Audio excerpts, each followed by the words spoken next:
Guys, welcome back. This is Blocka TV. Back at you with another video. I want to thank you guys for supporting the channel. If you're new to the channel, please subscribe and continue to support me. Um, Thanks for watching my videos. I hope that you guys watch my videos all the way through and that you're leaving any comments you might have, any suggestions for video topics or anything you like or don't like that I say you think is important or unimportant. Leave those comments or whatever you guys have to say. Um, with that being said, let's get into this video. This video is ways to make extra money to build up your gun and ammo stockpiles. Guys, I wanted to do a quick video. A lot of my videos are long. I'm going to try to shorten this video up, guys, and just get to the meat of it. Um, a lot of people are having problems finding ammo, and when people find ammo, they're finding out that the ammo prices have been jacked up. They're astronomical compared to this time last year, and in many cases double the price that you would pay for something. So a lot of people are taking advantage of these situations, and a lot of people are just adjusting their prices because their price that they're used to paying has gone up. But either way, we still have to find the funds to be able to afford to have a stockpile. And I just came up with these few things to help you guys figure out how to earn a few extra bucks in a very short amount of time to be able to pay for some of these um, firearms and stockpile ammunition that you guys are requiring. Number one way to make some extra money to build up your gun and ammo stockpile is sell or trade things around your house you no longer need or use. Things like lawnmower equipment. A lot of people use those things. A lot of neighbors borrow them.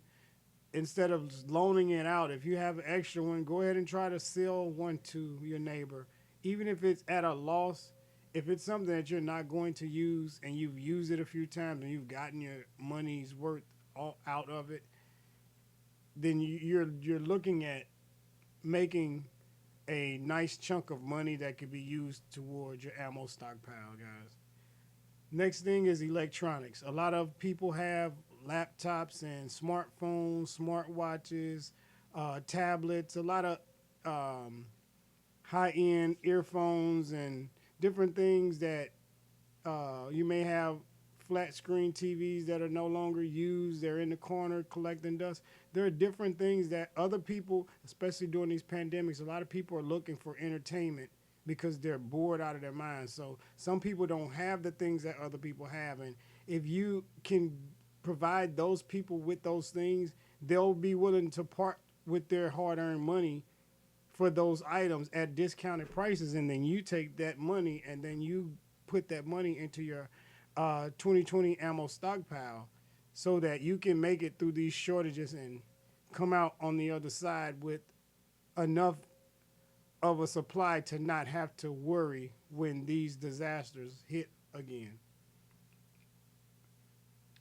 Um, you have things at home like furniture and home decor that you can give, you can sell to make money. A lot of people have furniture. Hey, you may have bought a new furniture set and the other one is now in the basement, or a new mattress set and the other one is still pretty decent and it can be repurposed. There's dressers and bed frames and things like that, guys, that people want. And you just have to put it out there that you have these things for sale. And depending on what you sell, you may get two, $300 or $400, and that goes a long way to getting you 500 to 1,000 rounds of ammo, which is where you want to be at per firearm. You want to have at least that, I would say 500 to 1,000 rounds for self-defense purposes. And then you got to think about going to the range, training, learning how to shoot it, and all of that. So with big things like furniture and things like that, guys, you're well on your way. Another thing that'll put you well on your way, some households have 3 people and 4 cars. Some households have 5 people and 6 or 7 cars in the driveway. It's more cars than you'll ever be able to use. And a lot of times when you're doing things with the family, it, it's 4 or 5 people in one car, and you have 2 and 3 and 4 extra cars just sitting around. So what I would do is I would try to get rid of the least needed car and turn that into cash. Sell it, even if it's at a loss, guys. In these times, a lot of things are going to happen at a loss. It's better to get rid of something at a loss when it's your choice than to have to forfeit it to someone and then you lose and you have nothing to show for that. I suggest you look into getting rid of one of your vehicles. If you have extra vehicles, you have an extra motorcycle, if you have extra bicycles, these things can be easily converted into cash. There's still people out there in the market to buy these things, and they need these things for their preps and their survival. So they're willing to part with the cash that they have for what you have to offer them, and then they can actually facilitate your needs as far as giving you the money to fund your ammo stockpile and the firearms that you're looking to purchase. A lot of things as well, guys, can be bartered. If you have something that's of value and someone that you know that is into firearms, if they shoot a lot, they go to the range a lot, they practice a lot, they hunt a lot, you know that they have ammo. So a lot of the ammo is in a lot of people's hands, and if you know people like that, you can actually say, hey, I have this motorcycle, how much ammo can I get? You know, hey, I have this Apple iPhone, and how much can you give me? How much will you give me? You know, I mean, you know that you have to be willing to give someone something to get what you need, guys. So the second thing I suggest is the gig economy. Gig economy is an online, it's an app-based economy where you do different tasks, different jobs, different services, and you're paid. Most of the times you're paid daily if you get it set up where you have an account, a checking account, and you can get it set up to where you're paid daily or instantly. You can work, do a delivery, and then cash out. So you can get your money right away, and that allows you to take advantage of deals when you find them because you can cash out right away, and then you have cash right then and there to make your purchases. And there's things like driving for Uber or Lyft. Those are, you can do these for, you know, short amount of times every day, and you can, in a week, you can earn a few $100 depending on how much time you put into it, and that week worth of work can get you your 500 to 1,000 rounds or more. There's things like Uber Eats, Grubhub, Postmates, DoorDash.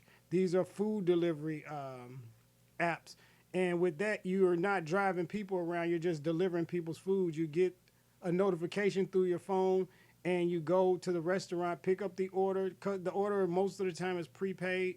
You pick up the order for the customer, and you just take it to the customer and drop it off. It's all app-based. It's GPS-based, so it shows you everything you need to see. It shows you what restaurant, where, what. It gives you instructions of what to do. You get the food, and the GPS points you and takes you directly to the customer. You hand the food off to the customer. You're done. You say you're done, and you're instantly paid for that delivery. And you do.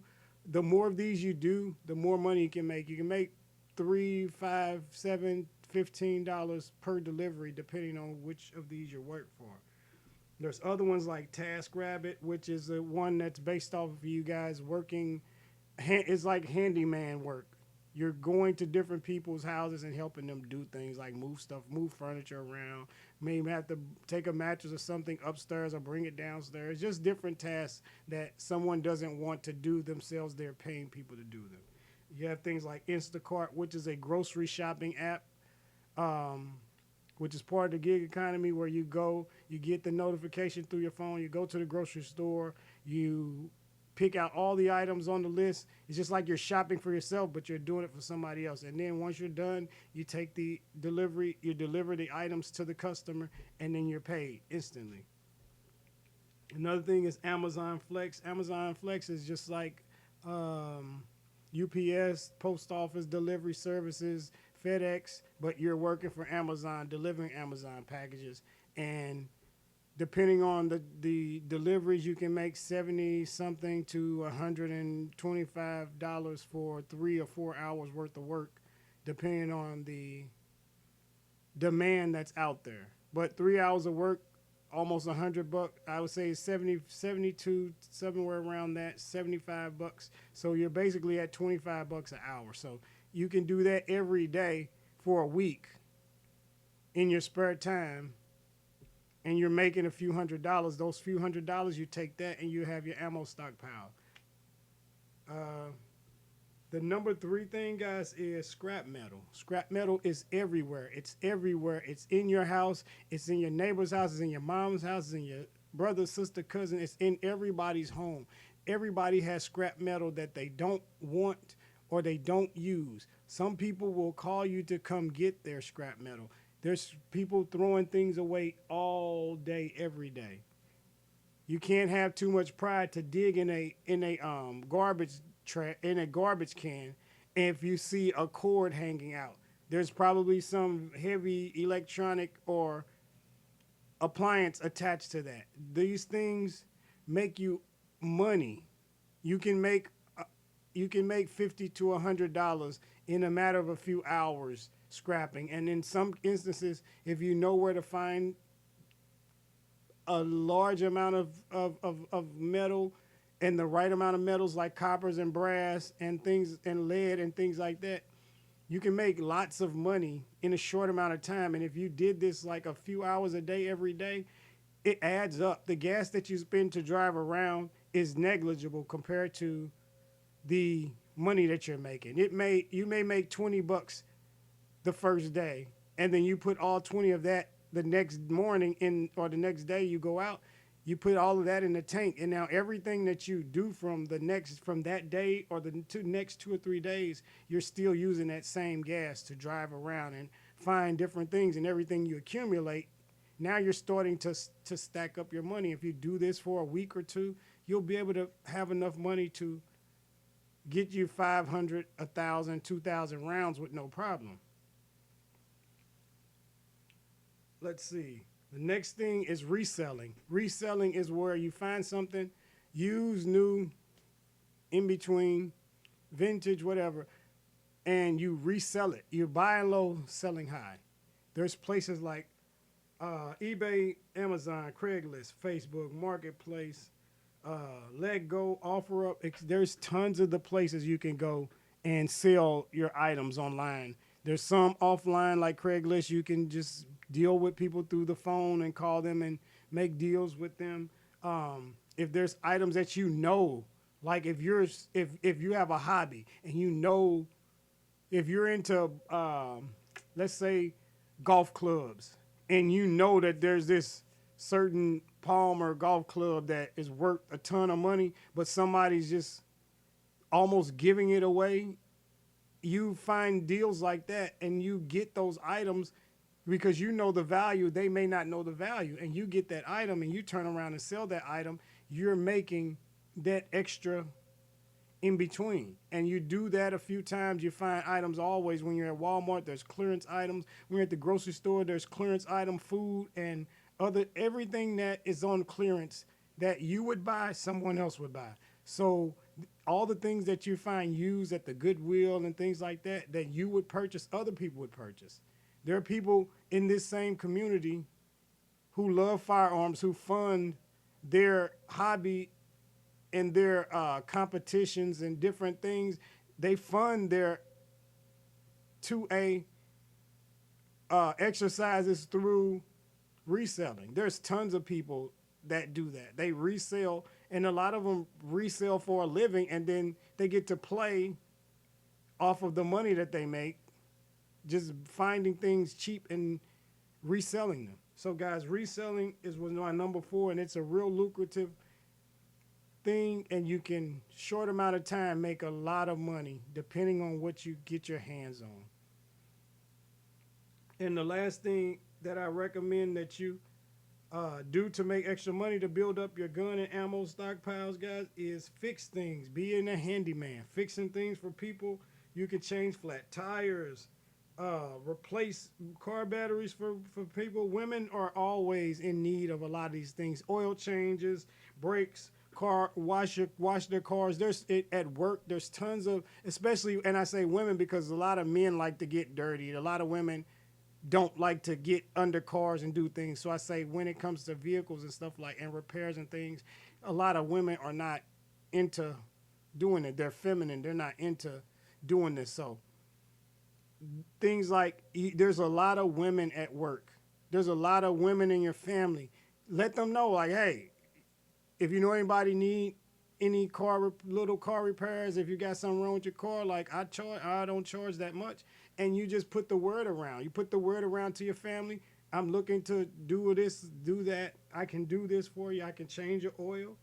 I can wash your car for $20. Just all these little things. Every time you do a task, you're making 20, 30, 40, 50, $100 at a time. If you do one a day at the average of $50 a day for 5 days, that's $250. That 250 is specifically for your stockpile. So you're working for a purpose. It's not like you're just doing these things because I decided I just want to start being a handyman. No, you're doing these things because we're working on stockpiling and building up our stockpile so that in the event something happens, we're prepared. The last thing you want to do is be unprepared. You stay prepared so you don't have to get prepared. You can mow lawns for people. You can clean out their garages. You can fix clogged drains. How many times you hear someone say, my drain's clogged or my drain is leaking? A lot of those fixes are just simple removing a plastic pipe and then replacing it, or getting hair out of the drain. It's stuck in the drain, or a towel got stuck in the drain, or some little thing like that is stuck. Unstopped toilets. The same things with drains as with toilets. You unstop a toilet, you can go and pour some things in some toilets and do nothing. You can use drain snakes, and a lot of this stuff is very simple, guys, but the time that you put into it can be compensated with money because you're charging somebody to do these things that they don't want to attempt to do themselves. A lot of people find it just utterly disgusting to clean out a toilet that's stopped up. But if you don't have a problem with it, if you can in 10 minutes be in and out and make $50, $40 for just showing up and helping somebody out, they'll be happy because they don't have to do the job. You'll be happy because you'll feel like, hey, I got $40 for less than an hour. You know, that's how it works, guys. We're working toward building up our stockpile. Another thing is you can people like to rearrange their houses, move furniture from one floor to another. You can help people by doing that. A lot of people buy TVs, flat screen TVs, and they sit in a box or they sit in a corner for months because they don't have a weight up there. They don't want to take a risk of breaking it, trying to put it on the wall. And they don't have money to call the electronics store to have someone come out and put it on the wall. So it just sits there, and then they try to get family members to come and help them do it, and people don't show up. This is where you come in. You can charge to do something like that. Hanging the TV on the wall is a very simple thing if you have some technical know-how, if you have some mechanical know-how. If you can screw things into a wall, you know how to find a stud, you can hang a TV on the wall. It's not rocket science. And that leads me to other things like selling wood pallets and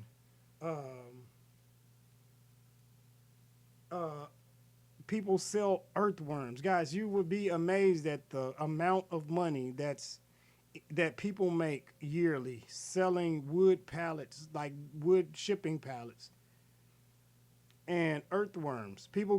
I've seen trucks, a regular pickup truck, like a Silverado F-150, just a regular full-size pickup truck. And they will have 30 or 40 pallets that they've driven around different places in a specific location, where a lot of times they're not driving all over the city. They're in a specific commercial location and they're picking up all of these pallets and they're getting paid $4 or $5 per pallet. If you make $5 for 30 pallets, that's $150. That's, you bring one truck home for an hour worth of driving around, and that's $150. If you did that one time, you have a big chunk of ammo that you can buy with $150. And then you do that 2-3 times a week, you're looking at almost $500 a week. And this is something you can do repeatedly. These things, earthworms, people make a killing selling earthworms. They go to different abandoned, a lot of people that do this, they go to abandoned properties that are not kept, where it's a lot of bushes that grow up, because the dirt is undisturbed. So those worms that are under there, they're not the little tiny worms. They're used to that environment and they're growing. And so they get the bigger earthworms, and you see them riding around in trucks and they have a bucket, and you're just like, what in the world are they doing? And they're digging earthworms and they're making a lot of money. Guys, nobody continues to go back and forth to these different places doing these things if they're not making money. This is free money. There's no money that you spend to make this money except for gas and maybe to eat when you're out or for a snack or something. But this is free money to just scrap metal. These things just lay around. They are everywhere. If you ask enough people, if you let enough people know, people will give you these things, and this is free money. You have to look at these things as that piece of thing on the ground, that's a $5 bill. This is a $6. This is $6. This is a $10 bill. This is 20, 50. That's how you have to look at things. And the more you look at things in that way, you'll see money different, because you'll see the value in things that people cast off. And that'll lead you to being able to not just have money for ammo, but it'll lead you to other financial freedoms, because you won't be stuck in that spot where people who feel they only can make a living if they work for someone. They have to punch in a clock. That's not for everybody. It's nothing wrong with it, but it's not for everybody. Some people like to be bosses and have their own job. Some people like to work for people. Then you have people who just would like to work for themselves. They just don't do the quote unquote normal job where someone says, go get a job. Well, a lot of people have jobs. They have careers, but it's not the typical thing. And they do all of these things that I'm suggesting to you. Some people make their full-time living doing all of these things. And there are people who have managed to make themselves very well off doing these things every day that I'm telling you guys to do simply to make a few dollars. It is things that can be taken and then you rinse and repeat. You find those things that are easy for you to do out of these things that I suggested, or things that you know, and you do a multiple of them that you like, that are comfortable and easy for you to do, and then you have different sources of income. So when you need to tap into that, you have a way to make money where other people struggle to even pay their bills. You're not doing so bad, because you know when you walk out the door, there's a microwave against the trash can. Oh, there's a few dollars. There's a refrigerator. Oh, let me get my truck. Throw it in the garage. There's a few bucks. Oh, lift up the lid to throw your trash away. There's a couple appliances, a couple of things in there. You take that. There's a few bucks. There's this looks like antique chair that's on the side of the road. Let me get that. Let me resell that $20, $50, $100, because they are just getting rid of it. You see the money in everything. You see the value in it that people cast off, and they don't see the value. These are the things I'm trying to instill, guys, just to show you that there's a lot we have to do to get things to be normal, and that's going to require that we do these things that build and not destroy. And this is one of those things. You have to get yourself settled. We all have to get each of us have to get ourselves settled. We can't be scattered brained. You can't be bouncing around, just picking and doing anything. You can't let fear hit your whole life and then you just go into a shell. We have to get settled in our ways so that the things that are coming, we'll be able to get through them. And when we get on the other side, we won't be confused about where do we go from here. We'll already be in our stride, getting things back to what we can make into a normal again. Because again, I always say it, the things that are happening, that are coming, there's no normal anymore. The only normal is that it's constantly going to be challenging until we don't know when, guys. But this is Block. I kind of get deep because a lot of this stuff is this Blocka TV. Catch y'all on the next one.